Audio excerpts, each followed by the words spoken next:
La vie des idées, avec Mathieu Bock-Côté. Chers amis, ici Mathieu Bock-Côté et bienvenue à La vie des idées. Vous le savez probablement, et si vous ne le savez pas, je suis heureux de vous l'apprendre, la Revue d'Action nationale a 100 ans. Et pour marquer l'anniversaire, elle a décidé de publier un numéro spécial qui refait son parcours et à sa manière propose un bilan du dernier siècle du nationalisme québécois. Pour en parler, je reçois aujourd'hui M. Robert Laplante, qui est directeur de l'Action nationale et qu'on a déjà eu le plaisir de recevoir à ce micro à quelques reprises. M. Laplante, bonjour. Bonjour. Alors, 100e anniversaire de l'Action nationale, un anniversaire assez rare dans l'histoire d'une revue. Si je ne me trompe pas, l'Action nationale est une des plus vieilles revues de langue française en Amérique du Nord. En Amérique du Nord, c'est très certainement la plus vieille. Au monde francophone, c'est la troisième. Et quand on pense à l'Action nationale et qu'on cherche à la définir à travers le temps, c'est-à-dire, aujourd'hui, on peut dire que c'est une revue intellectuelle, nationaliste, qui cherche à penser le Québec dans son ensemble et dans le combat pour l'indépendance.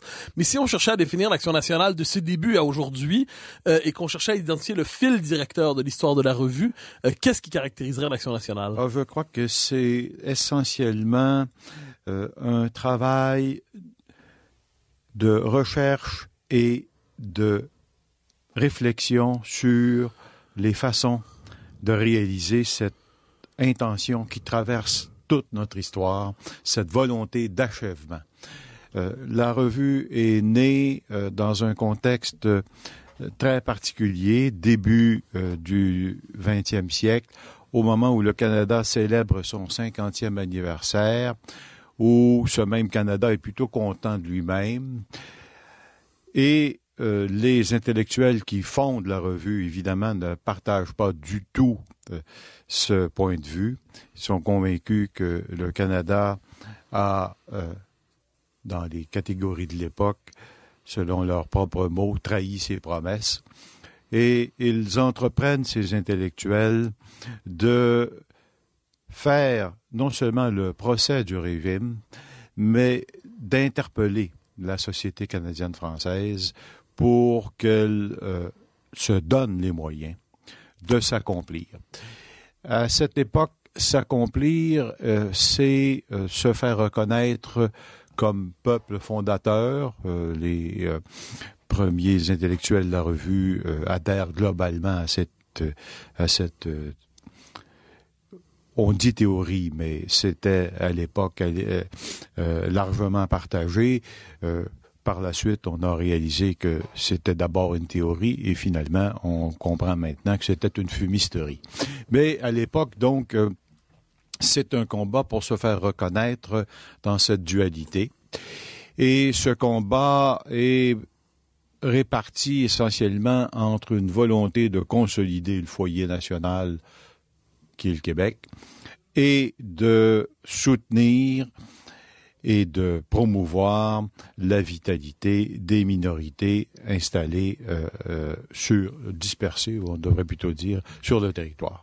Alors donc, c'est une volonté d'achèvement qui va, au cours du siècle, progressivement quitter le terrain de la représentation dualiste, quitter le terrain de la représentation minoritaire qui lui était consubstantielle pour finalement mettre tous ses efforts à penser la nation dans son foyer national et son territoire.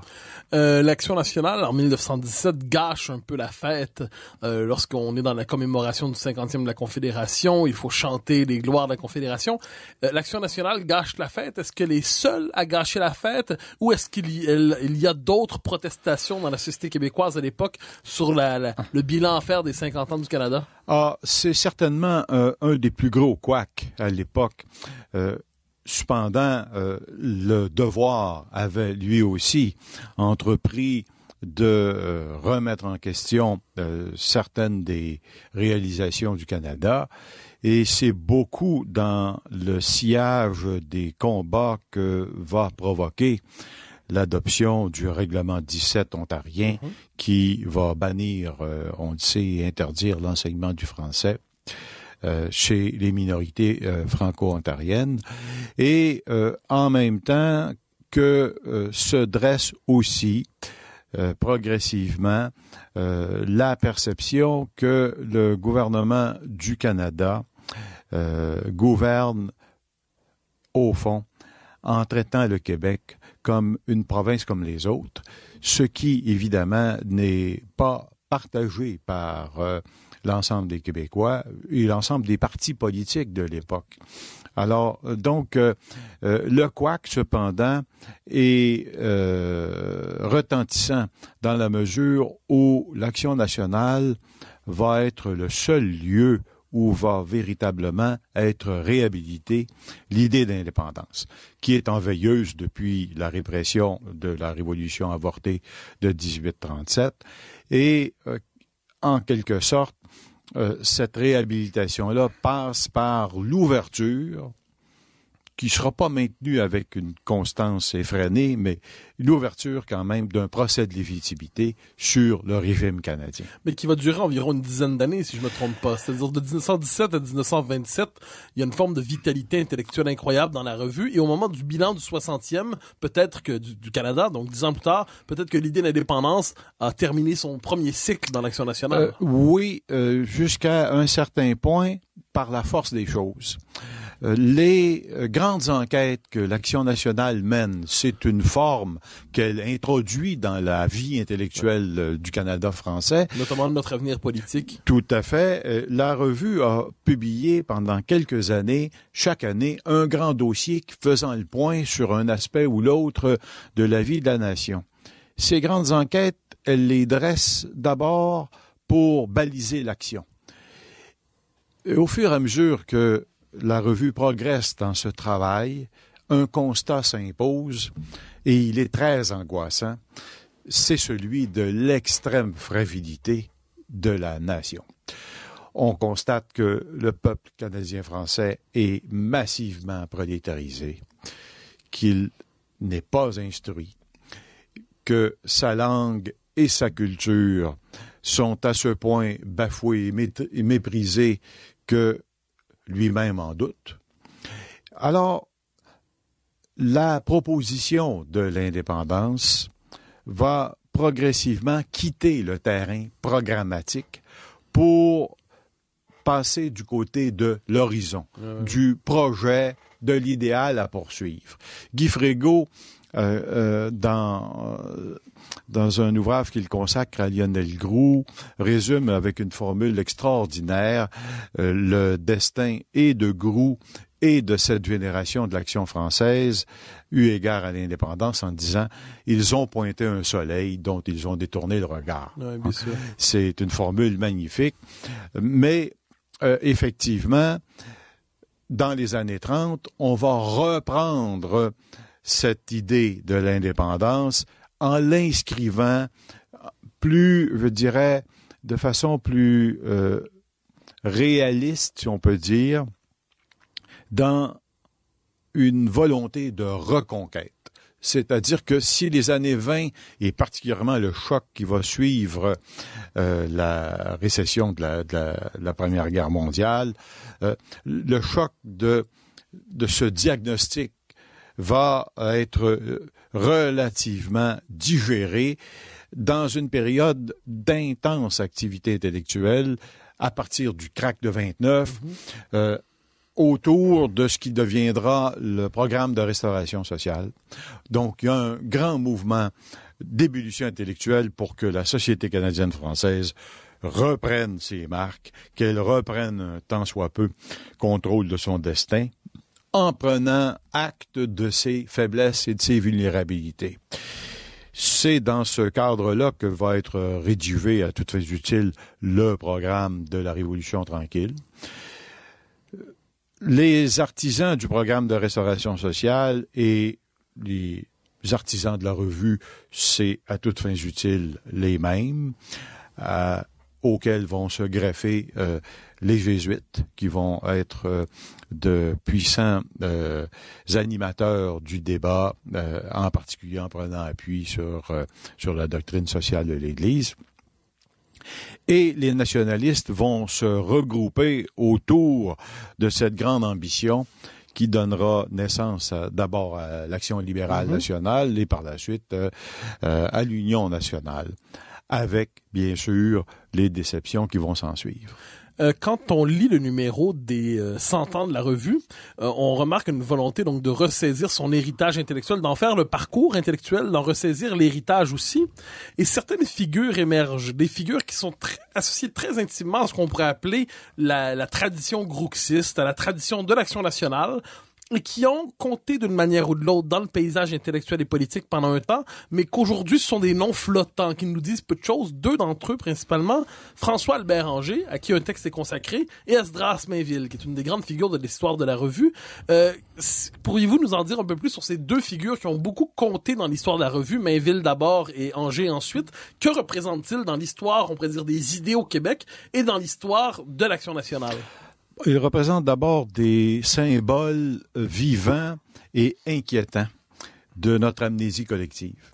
Ce sont deux intellectuels qui ont fait des contributions majeures et qui sont, à toutes fins utiles, sortis de la mémoire des intellectuels, non pas de la mémoire historique, mais de la mémoire des intellectuels à tout le moins. Mainville est un autodidacte, un Gaspésien, qui va progressivement se former en prenant appui sur les cours du soir qui lui sont offerts par la toute jeune faculté des sciences sociales et par les non moins jeunes HEC. Et il va en devenir d'ailleurs le directeur à partir de la fin des années 20.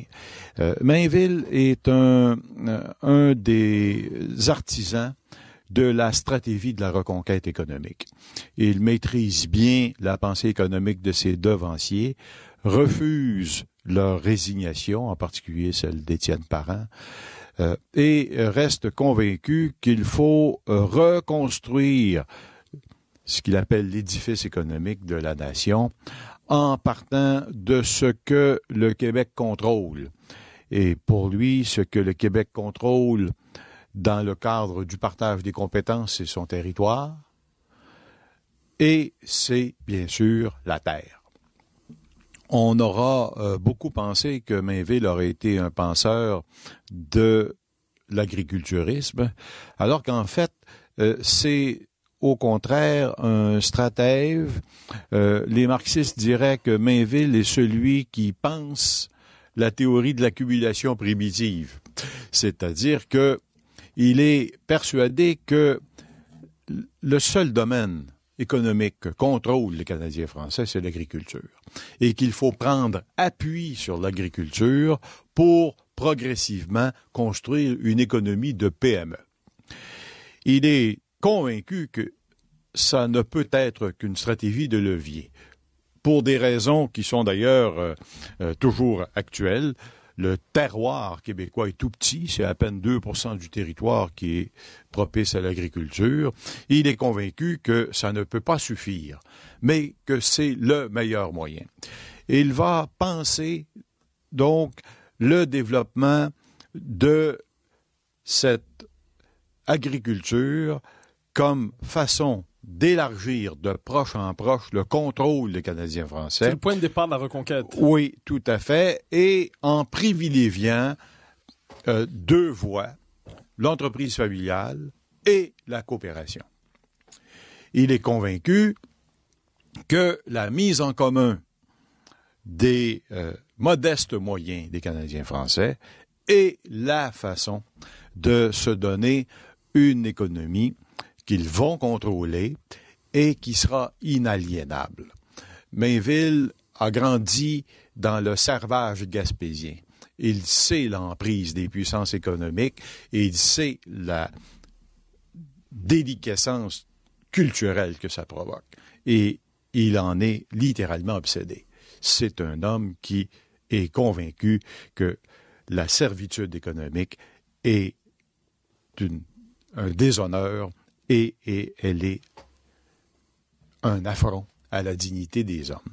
Alors, Mainville va travailler d'arrache-pied à formuler des thèse économique programmatique pour sortir de la crise de 1929-30. Et il va ouvrir de grands chantiers intellectuels, entre autres une grande enquête qui est l'héritière directe des travaux des années 20, une grande enquête qu'il va appeler les études de notre milieu, où il va faire un véritable travail d'inventaire des ressources et de ce qu'on peut en faire. Ce qui va l'amener à faire, bien entendu, un programme de reconquête de l'hydroélectricité, de la forêt, des ressources fauniques, des ressources minières, et il va faire un travail empirique de description et d'inventaire de ces possibilités. Et il va, d'autre part, travailler à développer une théorie économique de la reconstruction, et c'est dans la colonisation qu'il va placer son laboratoire d'idées. Est-ce que Mainville aura de l'écho, est-ce que sa pensée va avoir de l'écho, des effets dans la vie sociale canadienne-française? Et à quel moment peut-on dire que sa mémoire commence à disparaître, son souvenir commence à disparaître de la mémoire collective? Alors, son travail aura énormément d'écho dans la société canadienne-française. Mainville est un homme de terrain. Les bûcherons connaissent son travail. Mainville est très engagé auprès des coopératives forestières. Il est un ardent défenseur des coopératives de pêcheurs naissantes. Il est, sur le terrain, véritablement considéré comme, on dirait aujourd'hui, un intellectuel organique. Mais il poursuit un travail institutionnel d'une importance capitale, et c'est lui qui va former François-Albert Angers. François-Albert Angers qui est l'autre grande figure. Qui est l'autre grande figure, absolument, et qui va pousser un cran plus loin l'institutionnalisation de l'appareil conceptuel et intellectuel de la stratégie de reconquête économique. François-Albert Angers, à l'École des hautes études commerciales, va mettre en place l'Institut d'économie appliquée qui va documenter les progrès que font les Canadiens français dans le domaine économique. Et il va s'acharner à déployer un programme de formation pour les entrepreneurs, pour les cadres canadiens français. François-Albert Angers va, à ce moment-là, devenir le mentor d'un jeune homme qui aura beaucoup d'avenir, Jacques Parizeau.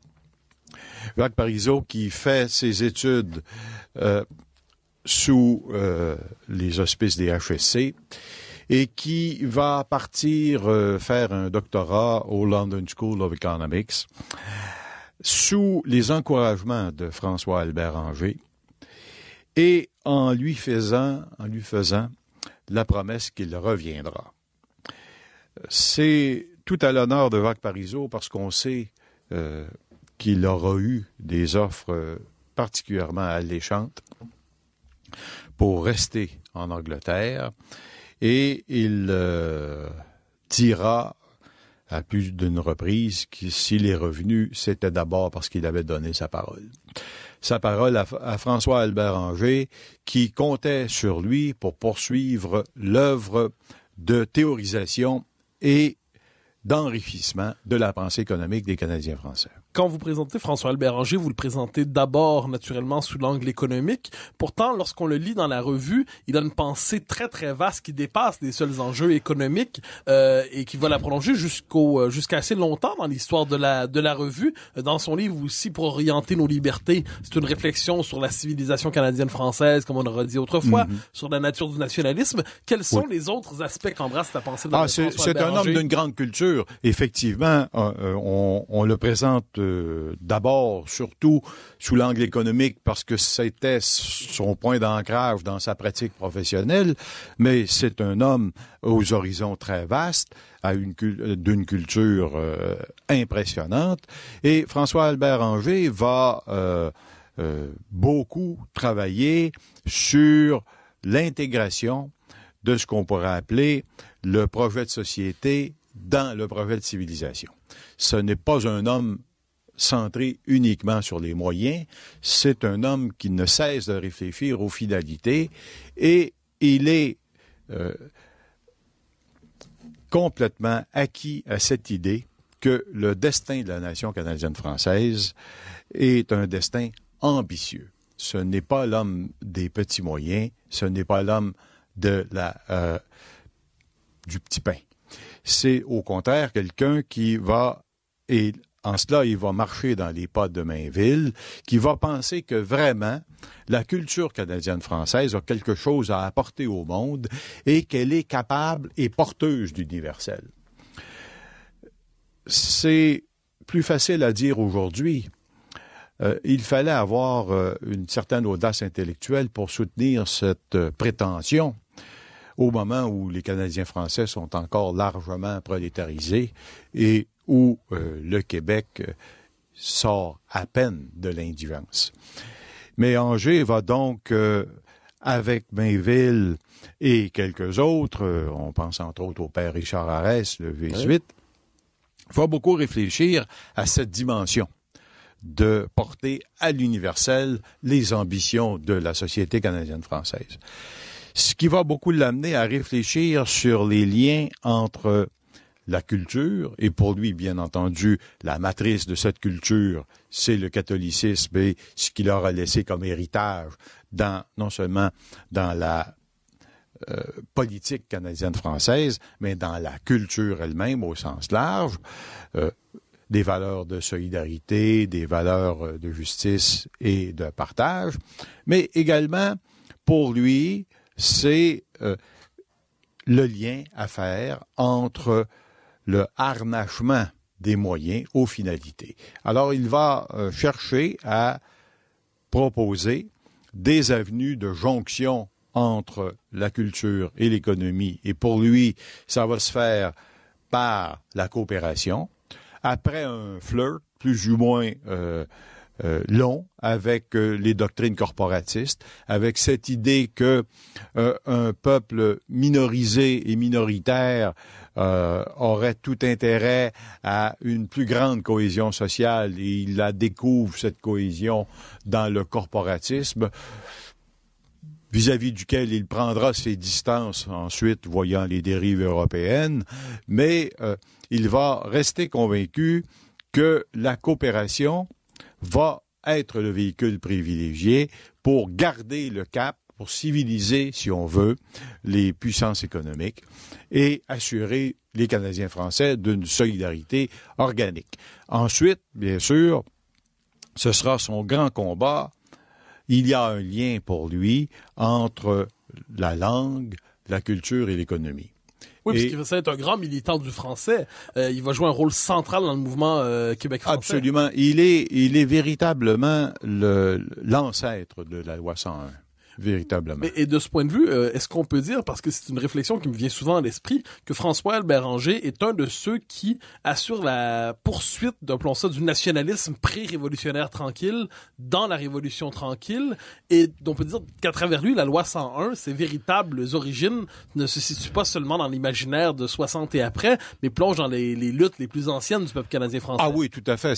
C'est quelqu'un qui va assumer l'héritage des luttes pour la défense du français telle qu'elle a été conduite au travers des siècles et au travers, bien sûr, la revue depuis sa naissance.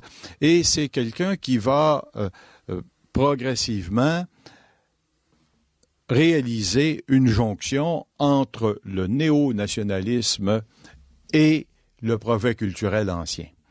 Il va faire de la langue française le socle, véritablement, de ce néo-nationalisme-là. Et pour lui, ça se fait dans la continuation et dans la continuité des luttes anciennes. Et il aura réussi à faire la transition entre la défense de la langue française dans une logique minoritaire et la promotion du français comme langue commune, comme langue officielle, et langue de la majorité. la figure d'Angers va peu à peu disparaître. Il y a un article qui est consacré à Angers dans le numéro, bien évidemment. Va peu à peu disparaître et il va laisser quelques derniers entretiens dans les années 90, mais un des dernières grandes interventions publiques de François-Albert Angers, c'est quand Jacques Parizeau devient chef du Parti québécois en 88 et à son congrès d'intronisation, disons ça comme ça, il demande à François-Albert Angers de le présenter, de faire un témoignage le concernant. Est-ce qu'on doit voir là, chez Parizeau, une forme de conscience du rôle historique de François-Albert Angers dans le combat national ou une forme simplement de fidélité à son vieux maître? Est-ce que c'est la dernière grande intervention de François-Albert Angers dans notre vie collective? C'est pas la dernière. Il fera ensuite quelques interventions, quelques entrevues. Notamment dans l'histoire du Québec les cahiers d'histoire du Québec au 20e siècle. Oui. Et ce sont des entrevues qui sont encore d'une brûlante actualité. Oui. Mais la grande contribution que fait Angers à ce moment-là, c'est d'accepter la gratitude de Jacques Parizeau. C'est tout à l'honneur de Parizeau, non seulement d'avoir été fidèle à son vieux maître, mais d'avoir témoigné qu'il ne s'était pas fait en Angleterre, qu'il ne s'était pas fait lui-même, mais qu'il devait à ses devanciers, au premier rang desquels se trouve François-Albert Angers, qu'il devait une inspiration et on dirait aujourd'hui, un héritage qu'il avait et qu'il se faisait le devoir de poursuivre. Et à cet égard, François-Albert Angers fait quand même quelques rappels importants à cette occasion-là. Et d'ailleurs, c'est un discours qui est paru dans l'Action nationale. Oui, bien sûr, puisque François-Albert Angers aura écrit des centaines d'articles dans la revue. Je crois que c'est le plus grand...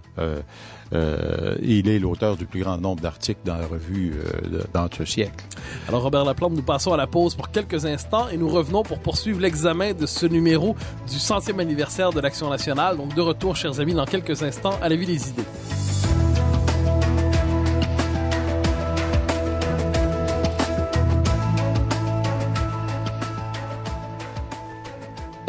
Vous écoutez Radio VM.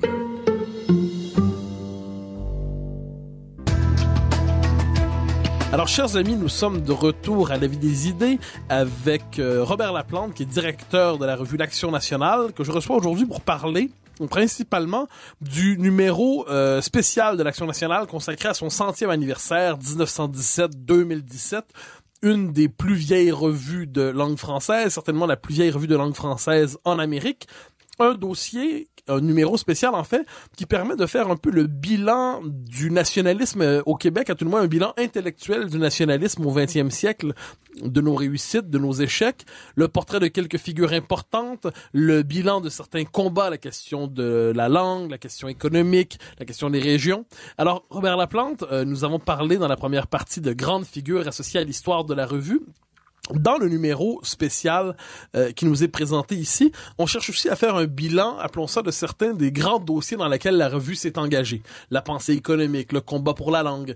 Et aussi, il y a un texte de Pierre Serré, si je ne me trompe pas, consacré au nationalisme de l'Action nationale et on pourrait dire avec ses différences avec le nationalisme des partis politiques souverainistes d'aujourd'hui. Mm-hmm. Si on veut comprendre la singularité du nationalisme de l'Action nationale, disons ça ainsi, dans le paysage intellectuel et politique québécois depuis la Révolution tranquille, plaçons l'Action nationale dans le Québec d'après la Révolution tranquille, quelle est la singularité du nationalisme de l'Action nationale dans un Québec où tout le monde cherchait une nationaliste à sa manière?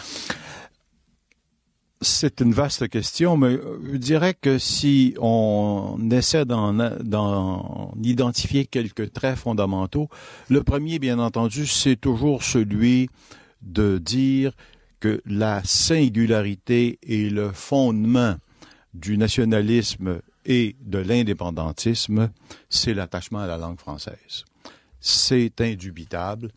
Et bien sûr, François-Albert Angers aura incarné ça. C'est le père du mouvement Québec français. C'est lui qui va conduire les grandes batailles contre la loi 63. C'est lui qui va semer les germes de ce grand mouvement social qui va conduire à l'adoption de la loi 101. Ça, c'est, je dirais, le premier volet culturel du nationalisme tel que du combat national tel que l'a conduit la revue. Le deuxième volet, et malheureusement, dans le numéro, il fallait choisir et les circonstances sont toujours cruelles en ces matières, c'est vraiment la culture. Cette idée que on ne peut pas ramener notre différence et notre brevet à la seule dimension de la langue, même si on la reconnaît pour fondamentale. Cette ambition de développer un point de vue sur le monde va couvrir autant l'expression artistique que la réflexion sur la place du Québec dans le monde, sur la façon dont on peut s'interpréter dans le monde. Et pour les artisans de la revue dans les années 60 en particulier, ça a commencé vers la fin des années 50, entre autres avec les contributions de Jean-Marc Léger, c'est indispensable d'avoir un point de vue sur le monde. C'est une des conditions d'existence d'une nation. Donc ça je crois, ça va beaucoup teinter le développement du mouvement national dans ces années-là. Là où l'Action nationale va se distinguer, et l'article de Pierre Serré ouvre quelques pistes là-dessus, c'est sur cette volonté de construire partout les institutions dans le registre de la nation. Je suis d'accord avec lui, c'est un propos auquel je fais écho dans le texte de présentation, c'est là où la revue et les partis politiques se sont véritablement distingués, pour ne pas dire séparés. Et de quelle manière? La proposition qui traverse le siècle dans l'Action nationale est celle de configurer ou de reconfigurer les institutions autour du brevet national en prenant acte d'une chose. Le régime britannique a façonné des institutions dans lesquelles il y a, pour ainsi dire, de façon intrinsèque, une pensée minoritaire.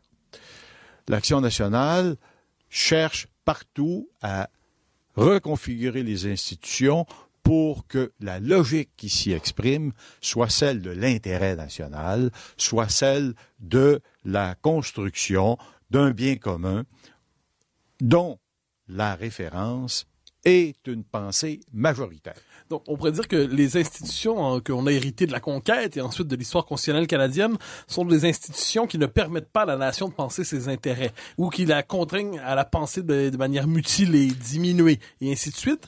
Et vous nous dites que ça, donc l'Action nationale fait le procès du régime de ce point de vue, mais que les partis souverainistes n'ont pas intériorisé pleinement cette réflexion. Absolument. Ils se sont égarés dans les chicanes de compétences entre Québec et Ottawa, entre, au fond, les institutions du régime canadien. L'Action nationale cherchait à prendre le contre-pied de ce régime et à refonder, et c'est pourquoi quelqu'un comme François-Albert Anger ou comme Jean-Marc Léger ou comme le père Arès à bien des égards cherchait désespérément à faire des institutions québécoises des œuvres originales avec une conformité non pas à ce que permettait le Canada, aux interstices qu'on pouvait occuper, mais à s'y donner un véritable espace d'autonomie. Alors, on sait que le travail, par exemple, d'un Jean-Marc Léger à l'égard de la francophonie, à l'égard de l'élargissement de la voix internationale du Québec, s'inspire directement de cette volonté d'être présent pour soi et dans le monde sous son nom propre. Le mouvement souverainiste tel qu'il s'institutionnalise, particulièrement à partir du milieu des années 70, donc au moment où le Parti québécois s'installe au pouvoir, va tourner le dos à cette approche. Comment expliquer ça? Je crois qu'il y a plusieurs facteurs qui entrent en ligne de compte, mais le plus fondamental sur le plan politique, c'est que ça aurait contraint l'action du gouvernement du Parti québécois à mener un combat de légitimité sur tous les fronts, ce qui supposait de s'inscrire dans une logique conflictuelle permanente. Le Parti québécois s'est heurté dès son arrivée au pouvoir à ce dilemme-là, avec la loi 1. On oublie toujours L'ancêtre de que la loi 101. c'est l'ancêtre de la loi 101. La loi 1 ouvrait le procès de légitimité. Battu en brèche par le régime, le Parti québécois en a fait une mouture qui était déjà un compromis qui a été sacralisé, la loi 101. C'est quoi les grandes différences entre la loi 1 et la loi 101, par exemple? Par exemple, le fait que l'Assemblée nationale soit obligée de produire ses lois en anglais et en français, le fait que les institutions et les définitions des droits des institutions faites par la Constitution de 1867 devaient s'appliquer, en particulier en matière de commission scolaire, de droit linguistique, des institutions des minorités. Et ça n'aura pas suffi, on le sait, malgré le fait que le Parti québécois, le gouvernement du Québec, ait reculé là-dessus. Il n'y aura eu de cesse d'attaquer continuellement les fondements juridiques de la loi. Donc, ouvrir ce conflit de légitimité aurait supposé que dans tous les projets de loi, que dans toute l'action gouvernementale, on débusque les empiètements, qu'on débusque les logiques tordues et les compromis inadéquats auxquels le régime condamnait l'action. Ça aurait supposé un travail de mobilisation de l'ensemble de la nation.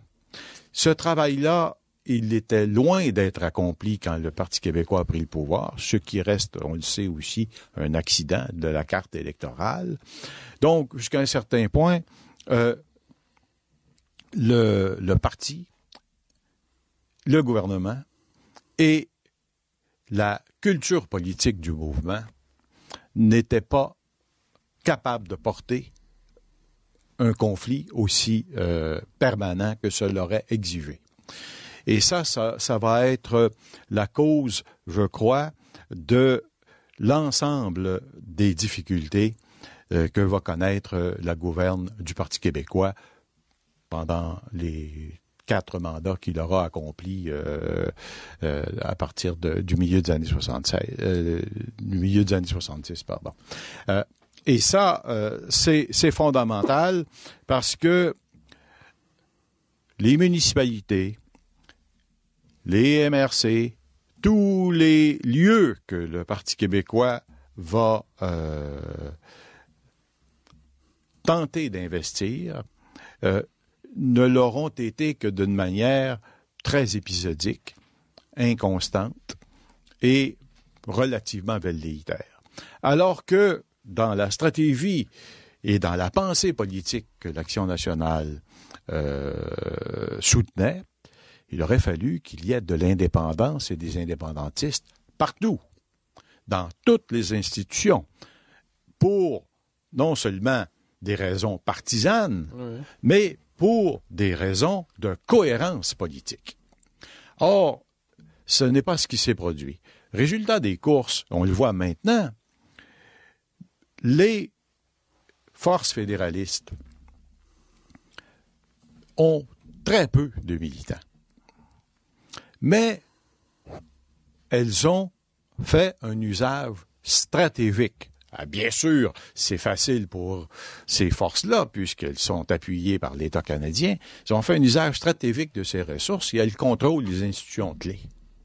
n'ont pas besoin de militants. Oui, bien sûr. Alors, ce contrôle fait en sorte que l'action d'un gouvernement indépendantiste peut être entravée par les municipalités, les par l'ensemble par l'ensemble des institutions qui devraient pourtant être au service de l'État du Québec. Donc, si je vous comprends bien, la différence de fond, on pourrait dire, entre l'Action nationale et les partis souverainistes, c'est que les partis souverainistes avaient, sans mauvais jeu de mots, une conception trop étroite de l'Action nationale. Ah oui, clientéliste pour l'essentiel. Une conception de l'action politique entièrement façonnée par les préceptes du marketing politique. La souveraineté, l'indépendance, c'est une option. Ce n'est pas un combat. Donc, ça, c'est pour le volet conflit de légitimité. Mais également, c'est une conquête.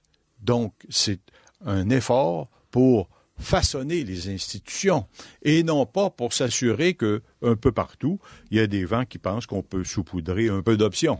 Je vous ai souvent entendu dire en conférence, d'une manière ou de l'autre, qu'une revue qui a un siècle, qui a 100 ans, a de bonnes années, de moins bonnes années, des périodes fécondes, des périodes plus d'assèchement. Depuis la Révolution tranquille, encore une fois, on pourrait dire que la Révolution tranquille, l'Action nationale nous a conduit à la Révolution tranquille avec son programme intellectuel. Une fois que le Québec est entré dans une transition, une mutation, le rôle de l'Action nationale lui-même a été objet de questionnement.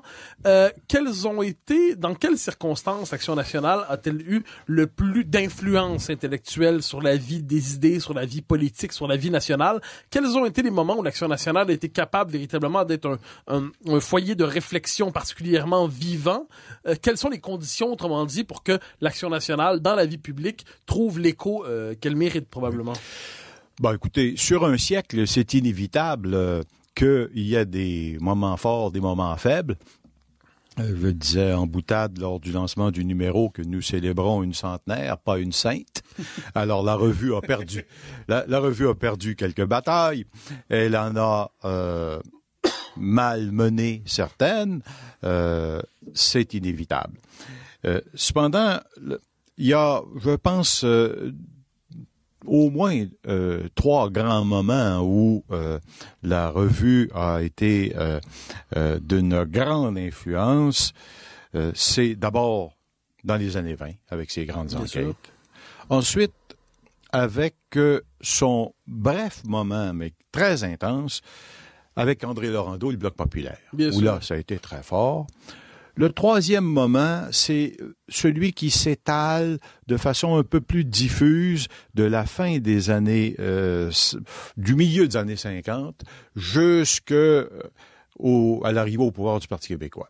Où là, vraiment, on va assister d'abord à la montée du sentiment majoritaire auquel elle aura largement contribué, à une représentation majoritaire de la nation qui également se traduit par le combat linguistique où là, vraiment, elle aura réussi cette mobilisation. Mais dans le fond, ça aura été rendu possible ça parce que la revue, pendant ces années-là, va être véritablement le périodique de référence auquel vont se nourrir les mouvements sociaux qui traversent la société. Ça va, jusqu'à un certain point, prendre une forme symbolique et institutionnelle avec les États généraux du Canada français, où, au fond, tout ce qui bouge dans la société canadienne française, au Québec et hors Québec, va participer à cet effort intense de réflexion. C'est le moment où la revue va devenir indépendantiste de façon non seulement ouverte, mais je dirais avec une volonté d'intégration encore plus forte de sa pensée. Oui. Et c'est le moment aussi, bien sûr, où va se produire une déchirure terrible qui aura été vécue à l'interne dans les équipes de rédaction comme une véritable tragédie. La revue va, avec les États généraux, être au cœur de la redéfinition, certains diront l'abandon des minorités, parce que, bien entendu, c'était le cœur de la mission première, de l'élan qui avait réuni les minorités et le Canada français tout entier. Oui. Et alors là, l'indépendance va dresser une déchirure, va provoquer une déchirure que va utiliser abondamment, évidemment, l'État canadien et que vont utiliser les adversaires de l'indépendance dans un grand effort de culpabilisation. Quand on pense à l'action nationale des dernières décennies, certaines figures émergent encore une fois. Tantôt, on a évoqué comme évidemment le chanoine Groulx, Mainville, Angers. Une autre figure, peut-être un peu moins connue, mais qui a joué un grand rôle dans la transformation de la revue dans les années 80, je ne me trompe pas, et surtout 90, c'est Rosaire Morin. Figure qui a, je crois, qui était probablement connue de toute une génération, un nom qui a amené les gens à cligner de l'œil à la manière, oui, nous le connaissons très bien, mais qui n'existe pas dans appelons ça dans la conscience collective d'une manière ou de l'autre, ou à tout le moins de manière tout à fait diffuse. Oui. Parlez-nous un peu de cette grande figure à qui vous avez succédé d'ailleurs à la direction de la revue. Oui, j'ai eu l'honneur et le privilège de travailler avec lui de façon très intensive pendant une quinzaine d'années. Rosaire Morin, c'est l'artisan des États généraux du Canada français. C'est l'artisan et largement également le penseur, avec son cousin, Jacques-Yvan Morin, de cette initiative qui allait donner une impulsion probablement décisive au mouvement indépendantiste et éventuellement à la naissance du Parti québécois.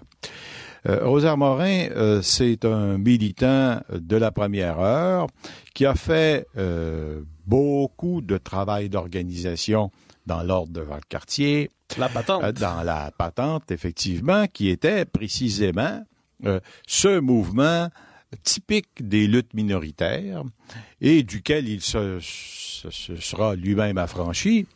Et il aura été l'homme de l'intendance de la stratégie de la reconquête économique. Véritablement, c'est un organisateur exceptionnel qu'on va trouver derrière les grands combats économiques du Québec. Il aura été, par exemple, conseiller spécial du président d'Hydro-Québec. Il aura réalisé de nombreuses missions plus ou moins ouvertement reconnues pour les grands leaders des principales institutions économiques, Société générale de financement, Caisse de dépôt, etc. Et il va jouer, au fond, un rôle très discret, trop discret aux yeux de certains d'ailleurs, un rôle très discret dans la montée des institutions. Il aura été, par exemple, un des grands artisans de l'expansion du mouvement coopératif. Il aura été un des fondateurs d'à peu près 400 caisses populaires. C'est un homme qui avait un réseau extraordinairement étendu et une connaissance très fine du Québec. Donc, c'est vraiment un homme entièrement dévoué à la réalisation pratique de la stratégie de reconquête, dont par ailleurs il connaissait bien les tenants et aboutissants intellectuels. Et il va prendre la direction de la revue au moment où celle-ci vacille véritablement. Dans les années 80? Oui, au moment où, au fond, les combats à l'interne provoqués, les tensions provoquées par l'abandon du statut de minoritaire, l'adhésion à un projet indépendantiste plus fermement affirmé, et aussi, les transformations du paysage intellectuel ont placé la revue en très grande difficulté. Son public se renouvelle pas. Elle n'est plus une source de référence intellectuelle pour le Parti québécois triomphant, si on peut dire. Et donc, elle est reportée à la marge, véritablement. À ce moment-là, l'Action nationale est une revue qui a, si on la décrivait intellectuellement, son profil dans ces années de vache maigre, c'est une revue qui redevient traditionnaliste, une revue un peu d'arrière-garde. Oui, sûrement, d'un grand éclectisme, avec une difficulté à intégrer sa pensée, avec un projet éditorial échevelé, dans le fond fracturé, et un éventail de collaborateurs qui s'est singulièrement rétréci. Et Rosaire Morin va donner une nouvelle impulsion à la revue. Ah, tout à fait. Il va le faire en toute connaissance de cause, ne pouvant se résoudre à la laisser mourir, et considérant également qu'il n'était pas possible de mener un combat indépendantiste sans avoir un grand périodique de référence, il va l'entreprendre de la restaurer, de lui donner un nouveau souffle. C'est pas une entreprise fortuite dans son cas. Il avait été, par exemple, un des artisans de la naissance et, pour un temps, de la force intellectuelle de la revue Force, qui était la revue d'Hydro-Québec, qui n'est plus que l'ombre de ce qu'elle était. Mais il avait donc une cohérence dans sa pensée. Il était convaincu que l'action intellectuelle était essentielle. Alors, il va travailler à reconstruire la revue, lui redonner des moyens financiers et intellectuels en renouvelant et en élargissant progressivement ses réseaux de collaborateurs, en lui redonnant un lectorat qui va aller chercher littéralement un par un, et va, je pense, replacer la revue au centre du mouvement, au centre intellectuel du mouvement indépendantiste, pas au centre du mouvement bien sûr. Politique partisan. La revue, je l'ai toujours déploré, n'a jamais, par exemple, recueilli l'abonnement d'une majorité de députés péquistes, ce qui était quand même assez inexplicable. Il me semble que ça n'avait pas de sens que un parti comme celui-là n'ait pas ses ressources intellectuelles. Ça aurait été compréhensible qu'ils s'en donnent d'autres. On pourrait dire, bon, ça va, ils ont fait un autre choix, mais ça ne s'est pas passé. Alors donc, il fallait véritablement faire l'effort de recadrer l'héritage dans le projet indépendantiste tel qu'il évoluait. Et c'est sa grande contribution. Alors, il nous reste environ 2 minutes à l'émission. L'Action nationale a encore un programme de travail pour plusieurs années. Je n'en doute pas. Quelles sont les grandes lignes qui aujourd'hui définissent appelons ça le travail d'enquête intellectuelle de l'Action nationale, d'un numéro à l'autre? Quel est le flambeau qui permet de mener le travail, de conserver sa cohérence? Ah, ben, toujours cette recherche d'une formulation partagée d'une doctrine de l'intérêt national. Vraiment amener les Québécois à comprendre comment le régime les déporte continuellement à la périphérie d'eux-mêmes, que ce soit en matière de langue, de culture ou d'économie. Dans l'ensemble des volets qui font la vie collective, il faut amener les Québécois à penser par eux-mêmes et pour eux-mêmes. C'est un vaste programme qu'il se décline numéro après numéro en faisant réaliser que tous les aspects de notre vie sont influencés, déterminés par les conditions que nous impose la domination. Le Québec n'est pas libre. Il est sorti de l'indigence, c'est un fait, mais il n'est pas libre de définir les finalités de son vouloir vivre collectif. Et tant qu'il ne sera pas libre, il faudra combattre pour faire tomber les carcans. Alors, Robert Laplante, merci infiniment pour votre présence aujourd'hui à La Vie des idées, et j'invite évidemment tous nos auditeurs à se procurer ce formidable numéro l'Action nationale 1917-2017 et évidemment à vous abonner à la revue. On peut le faire sur le site web de la revue. Robert Laplante, merci. C'est un plaisir. Au revoir.